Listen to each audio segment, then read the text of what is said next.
I think it's pretty egregious what's been happening to us the last few games. A minus 31 free throw discrepancy. And I might be able to understand it if we were just chucking threes, but we're not.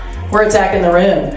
And the disrespect right now for our team has been pretty unbelievable. So it's disappointing. This clash between the Indiana Fever and the Las Vegas Aces isn't just basketball, it's a scripted crime unfolding live. Indiana shocked the entire league by snatching Game 1 right on Vegas soil. But the moment that upset happened, everything flipped. The Aces didn't just respond with skill, they suddenly had the officials in their pocket, blowing whistles so outrageous the matchup looked more like a setup than a sport. Head coach Stephanie White wasn't willing to bite her tongue. In one of the rawest post-game outbursts of her career, she called for nothing less than a full-scale probe into WNBA refereeing. Everyone in Gainbridge saw it. The internet exploded with it. Even the stat sheet screamed it. The truth? The Aces weren't outplaying the Fever, they were being handed victories. And the worst part? Those phantom calls buried the courage, fight, and unshakable willpower Indiana poured into every single possession. Drop your thoughts in the comments. Do you believe the league will actually expose this scandal, or bury it deeper? Disappointing, that it doesn't go both ways, or it hasn't gone both ways. But we also can't allow that to consume us, right? Like, we've got to be able to play through that. We've got to be able to control the things that we can. Let's not twist it. This wasn't Indiana's first rodeo battling two enemies at once, the squad in front of them and the refs with whistles in their hands. From the opening tip, the bias was on full display. Game 1 exposed the entire playbook. Vegas couldn't find any offensive flow, so suddenly a parade of free throws became their lifeline. On the other side, Indiana's tough, clean defense, the very thing that carried them, miraculously morphed into foul trouble whenever the officials decided it should. The Aces threw elbows and got away with it. The Fever, they got punished for simply breathing near an opponent. This wasn't hidden. It wasn't subtle. It was blaring like a siren to anyone watching with open eyes. Steph, why don't you think you were able to find any flow, and when that was the case, what are you trying to do to jumpstart things, maybe on the defense? Well, it's hard for us to find flow when there's a foul call every 10 seconds. I mean, it just really is. And when they're at the free throw line, we can't get up and down the floor. And that's a challenge. They were much more aggressive and physical defensively, we didn't counter that with our off-ball actions or with our back cuts.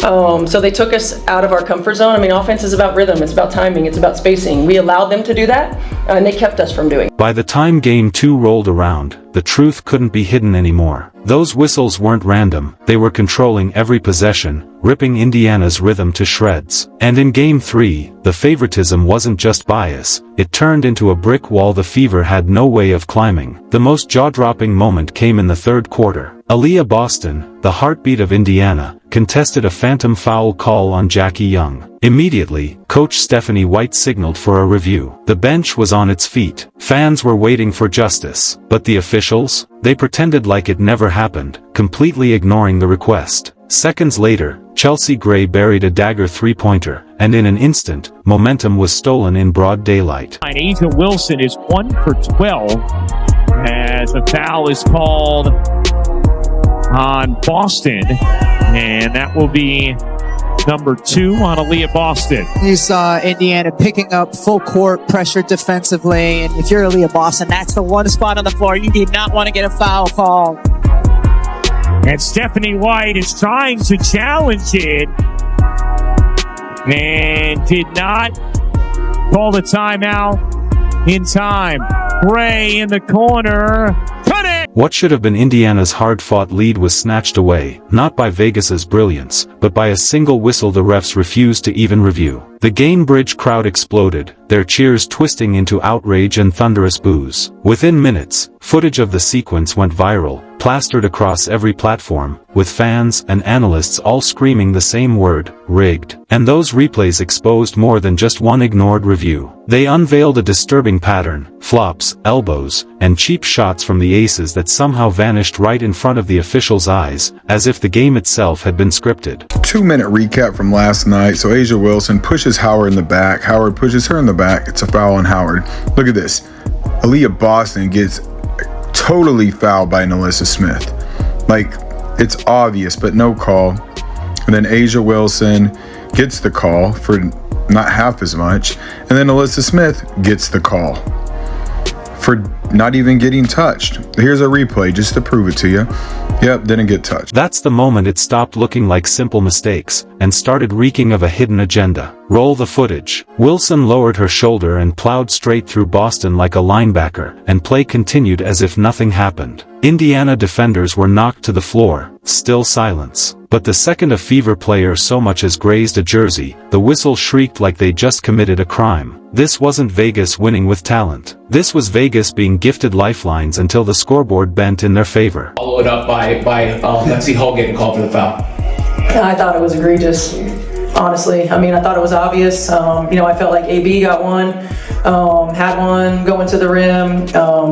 They're in rotation. And then Lexi's, I felt like equally, we talk about, coming into the path, and it was an offensive player veering into the defensive player's path. But this is where Indiana showed they weren't built like anyone else. A weaker squad would have cracked under the weight of it all, heads down, whispering about injustice, ready to quit. Not the Fever. Their defiance had a face, and it was Lexi Hull. Think about it. How often does a player who most people doubted even belonged on the court nearly flip the entire playoff narrative? Yet that's exactly what Hull delivered. Fresh off a brutal back injury in Game 1, she carried a questionable tag every night. Her warm-ups looked painful, her steps uncertain, and it felt like she'd be nothing more than a placeholder. Instead, she flipped the script, transforming limited minutes into a gritty showcase of heart and fight. A performance fans will remember long after this scandal-stained series is over. Lexi, you have drawn the most offensive foul in the W this year, including the playoff.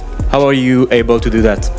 I'm just trying to defend as hard as I can, and there's only certain screens you're allowed to set, so just trying to trail them, and that's all I can really say. 16 points, 10 boards, 4 assists, 2 blocks, a steal, and she did it all while hitting 6 of 10 from the field, including 3 monster threes that felt like pure lifelines every time Vegas tried to swing control back. Those shots weren't just buckets, they were resurrections, keeping Indiana breathing when the game tried to suffocate them. And here's the kicker, those triples tied a Fever playoff record across just 2 games, 8 in total, from a player the critics said shouldn't even be standing. 16 points, a career postseason high, carved out in the middle of absolute chaos.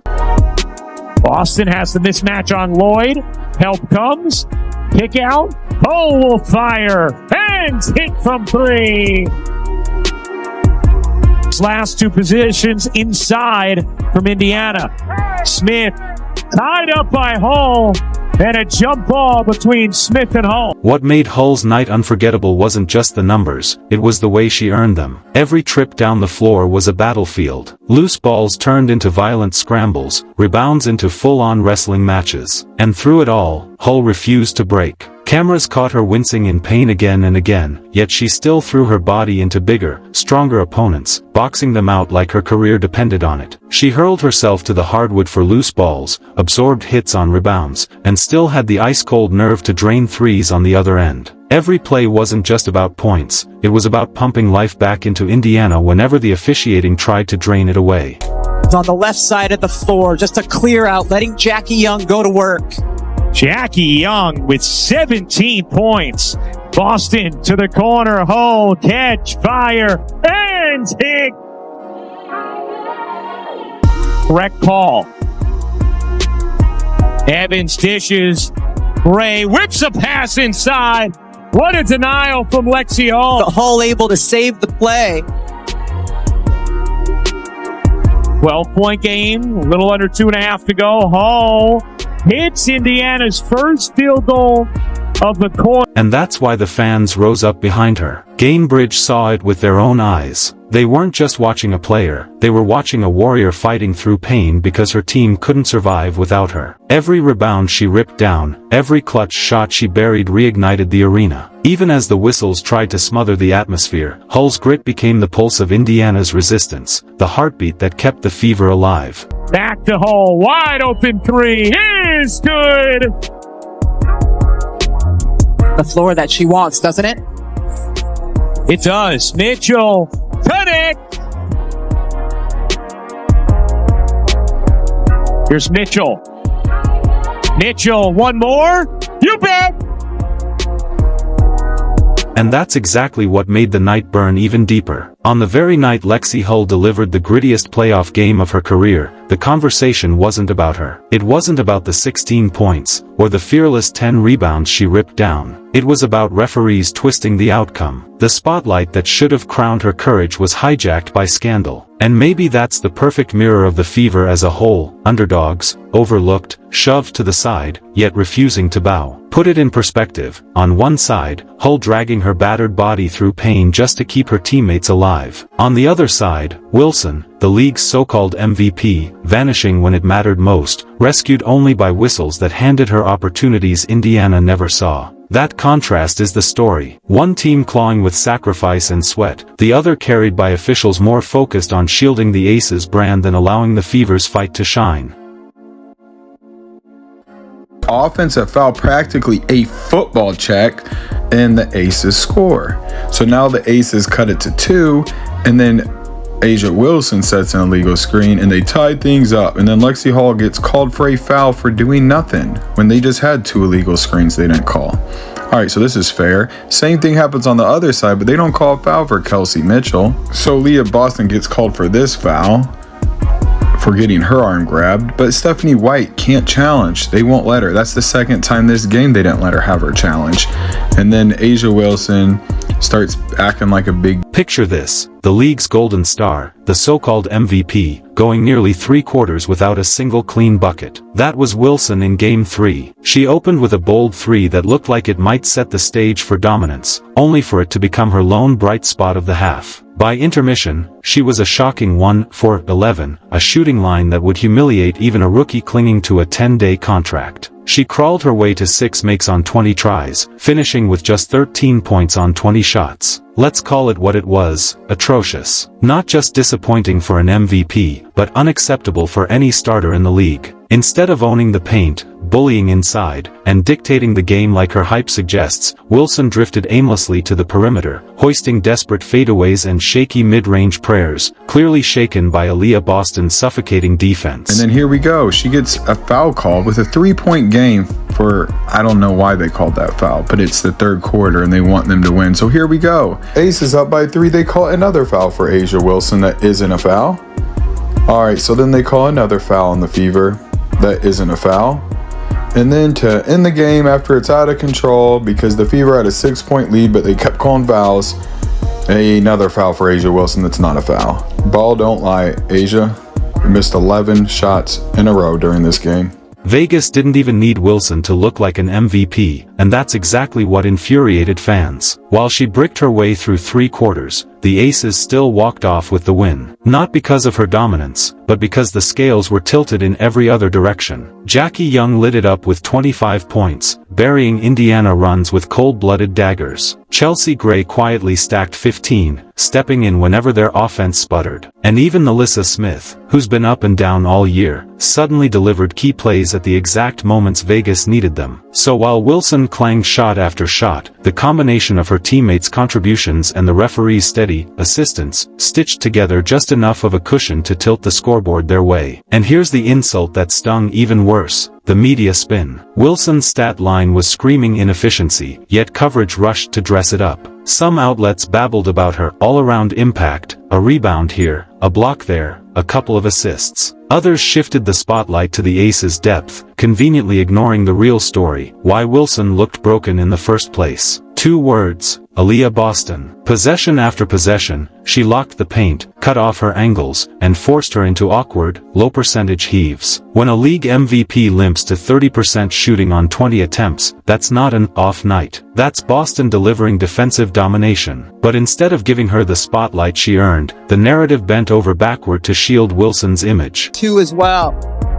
Here's Hull, working behind Boston. Boston was open. Great dig, and Boston lays it in.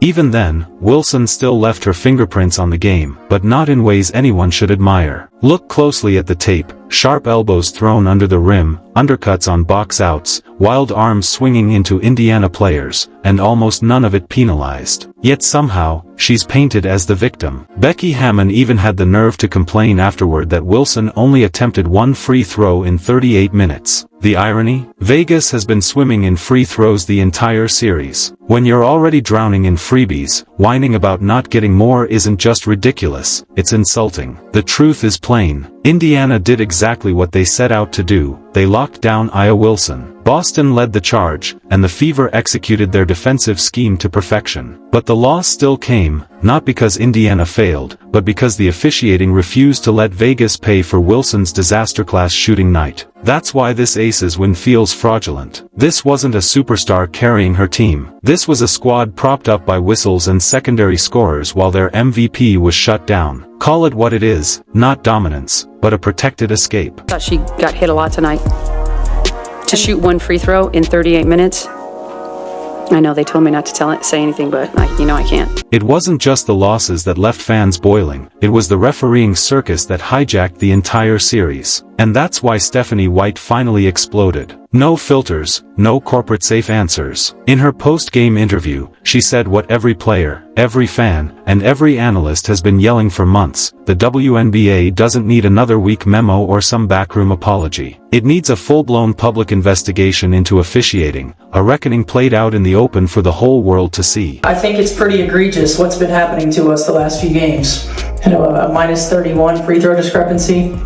And I might be able to understand it if we were just chucking threes, but we're not. We're attacking the rim.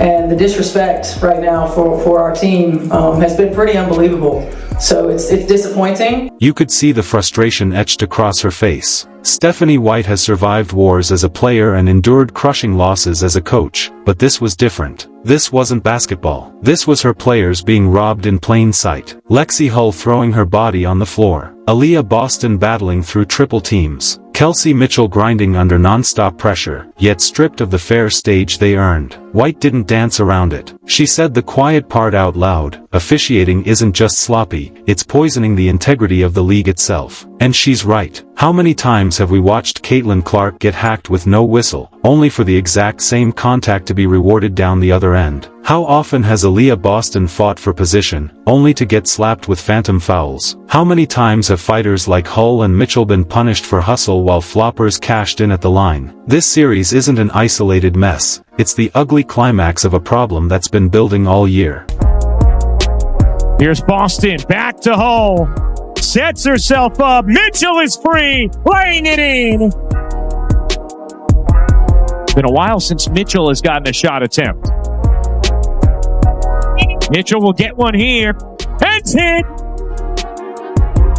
White's demand for accountability is bigger than just Indiana. It's about the survival of the league itself. Let's be honest, without Caitlin Clark, without the Fever, without this tidal wave of new fans selling out arenas and smashing TV ratings, the WNBA wouldn't even have this spotlight. And yet, instead of protecting that growth, Commissioner Kathy Engelbert is sitting silent while referees tilt games and hand lifelines to the defending champs. Fans see it, social media sees it, analysts see it. The only people pretending otherwise are hiding in the league office, praying the outrage fades away. But thanks to Stephanie White, it won't. Her call for an investigation isn't just post-game frustration, it's the first real demand for accountability from inside the machine. And if Engelbert ignores it, the message to every fan is crystal clear: this league doesn't care about fairness, it only cares about protecting its chosen teams. So here's the bottom line. White just ripped the mask off the WNBA's dirtiest secret, and if there's any justice left in this game, her words will be the spark that finally forces change. What do you think? Will the WNBA actually clean up this mess, or will they keep protecting their favorites? Drop your thoughts in the comments. Don't forget to like, subscribe, and turn on all notifications so you never miss what's next. Click the video on screen, and we'll see you in the next one.